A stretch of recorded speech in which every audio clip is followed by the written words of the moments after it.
You are always on my mind. You are always on my mind.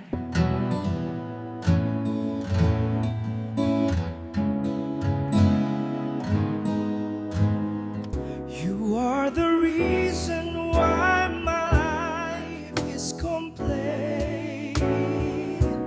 The night had just begun to breathe over Manila, painting the city in shades of gold and dust. The air was thick with noise, horns, footsteps, laughter, and the endless hum of survival. Amid the chaos stood a man with a worn-out guitar, his voice rising softly above the traffic lights and restless streets. Miguel Santos sang with his eyes closed, as if each note carried a piece of his soul. The world around him didn't stop, yet his music made time pause for those who truly listened. He wasn't famous. He wasn't rich. He was just a man who refused to let his dreams fade with the noise of the city. The people passed him by, some tossing a few coins, others barely noticing. But his voice didn't tremble. It had learned to survive rejection, hunger, and silence. The same voice that once sang lullabies to his dying father now echoed through Manila's sleepless streets. A flickering light bulb above him revealed a small Elvis Presley poster taped to the back of his guitar case. Miguel called it his lucky charm. He had grown up watching black and white clips of Elvis, mimicking the moves, the tone, the spirit. But tonight, there was something different in the air, a heaviness in his voice, a quiet pain behind every lyric. From a cracked window across the narrow street, Lorna Santos, his mother, listened from her small bed. Her health had weakened, but her faith in her son hadn't. Every night, she waited for that familiar sound, her boy's voice blending with the night wind, keeping her heart alive a little longer. And then came the question, the one that lingered like the echo of his song. Can a man who sings in the shadows ever be heard by the world? The night deepened. The coins in his tin can barely jingled, but Miguel smiled anyway.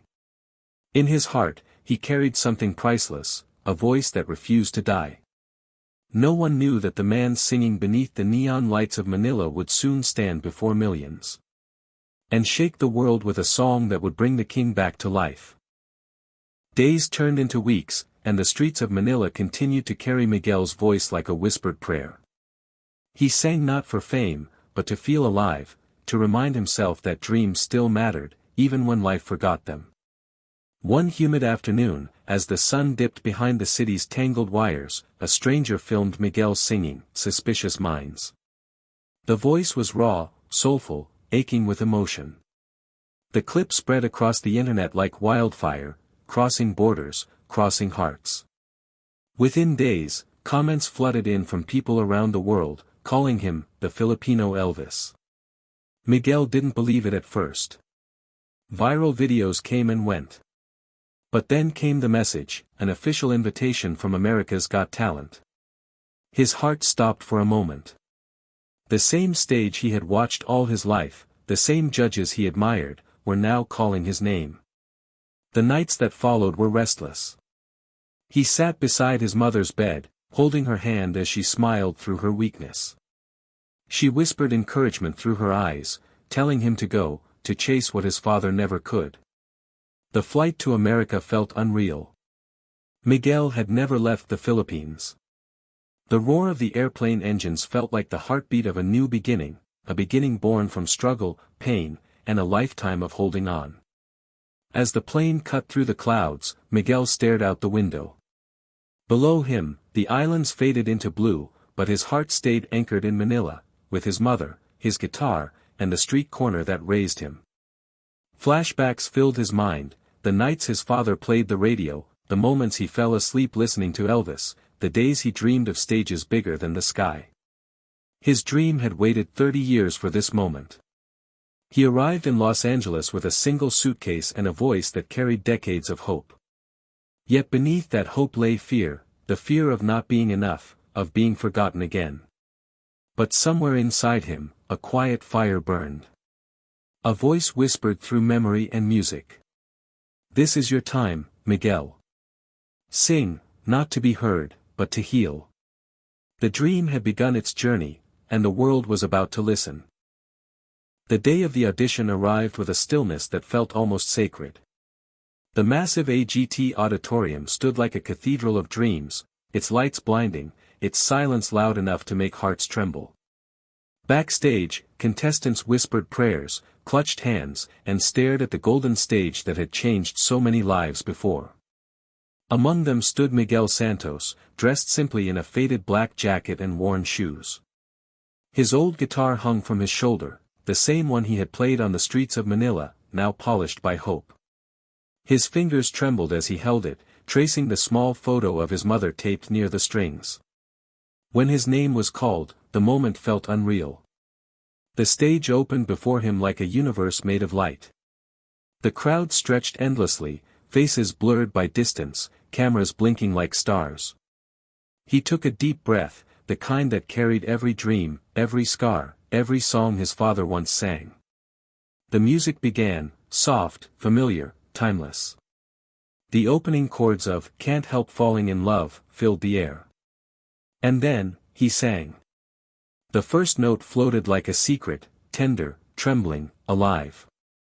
The audience fell silent. Judges who had seen 1,000 singers leaned forward, their eyes widening as Miguel's voice grew stronger, deeper, soaked in emotion. It wasn't just mimicry, it was resurrection. The spirit of Elvis Presley seemed to breathe through him, not in imitation, but in spirit. Each lyric carried the ache of someone who had known hunger, loss, and unbreakable faith. The sound filled the hall, wrapping every listener in warmth and sorrow and beauty all at once. As he reached the final verse, his voice cracked slightly, not from weakness, but from truth. Tears welled in his eyes, and he looked up toward the ceiling lights as though singing to the heavens themselves. When the last note faded, the silence was deafening. Then came the roar, applause that rose like a storm, echoing through the rafters. The cameras captured it all, the trembling man on stage, the stunned faces, and the emotion that no words could describe. In that moment, the stage was no longer a stage. It was a rebirth, of a dream, of a legacy, of a man who had finally been heard. For a long moment, the world stood still. The stage lights flickered against Miguel's tear-streaked face as the applause grew into thunder. People were on their feet, waving, cheering, crying. The cameras zoomed in, capturing the raw, unfiltered truth of a dream reborn before their eyes. Then, through the blinding gold of the spotlights, one hand reached forward, Simon Carter's. His face, usually sharp and unreadable, softened with awe. A single press of a button sent the world into chaos. The golden buzzer exploded.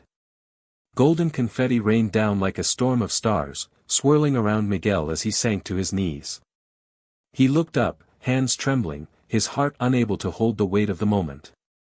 The stage became a blur of gold, light, and disbelief. The crowd's roar echoed in his ears, but inside him was silence, a deep, peaceful silence that only comes when a lifetime of pain finds meaning. Backstage, his phone buzzed with messages, his name spread across headlines, and the world began to know, the Filipino Elvis.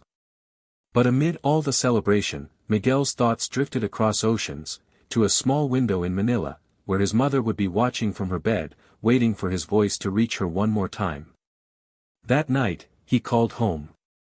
Lorna's voice was faint, fragile, filled with pride and exhaustion. She told him how the neighbors had gathered to watch him on television, how the city had cheered for her boy. Her joy carried a quiet sadness, one Miguel didn't fully understand. Days turned into rehearsals, interviews, and flashing lights. But then came the message that shattered his new world: his mother's health had declined. The doctors said time was slipping away. Miguel stood by his hotel window, watching the Los Angeles skyline blur through tears. The dream he had chased his entire life now stood before him, but the woman who gave him that dream was slipping beyond reach. He didn't hesitate. The next morning, he packed his guitar, left behind the cameras, and boarded a flight back to Manila. Fame could wait. The world could wait. Because sometimes, even the brightest lights mean nothing when the one who taught you to shine is fading into the dark. The sky over Manila was heavy with rain when Miguel returned. The streets looked the same, crowded, chaotic, alive, but something inside him had changed. The city that once held his struggles now seemed to hold his purpose. He rushed through the hospital corridors, the guitar still slung across his shoulder, the confetti from the golden buzzer still tucked in his bag. When he reached his mother's room, the world grew quiet again. Lorna lay still, fragile, but when her eyes opened and saw him, they shone with a soft light, the kind that only a mother's love could hold. He sang for her that night. No cameras, no stage, no crowd, just the hum of machines and the rhythm of rain tapping on the glass. His voice trembled at first, but then it grew stronger, filling the room with warmth. It wasn't a performance, it was a prayer.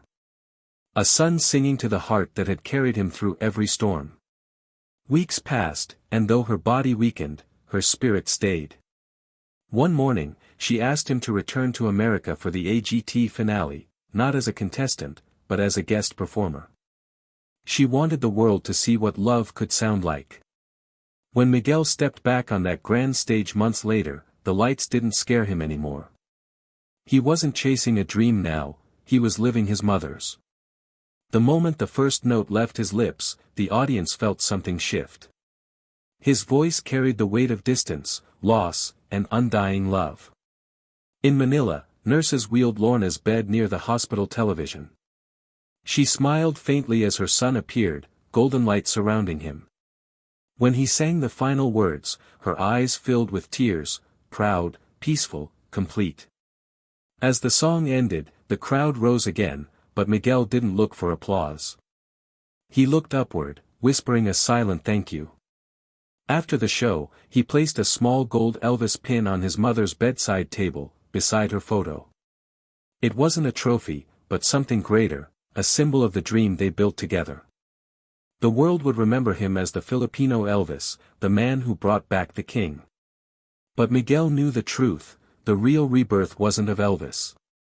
It was of love, faith, and a son who finally became the voice his mother always believed he was.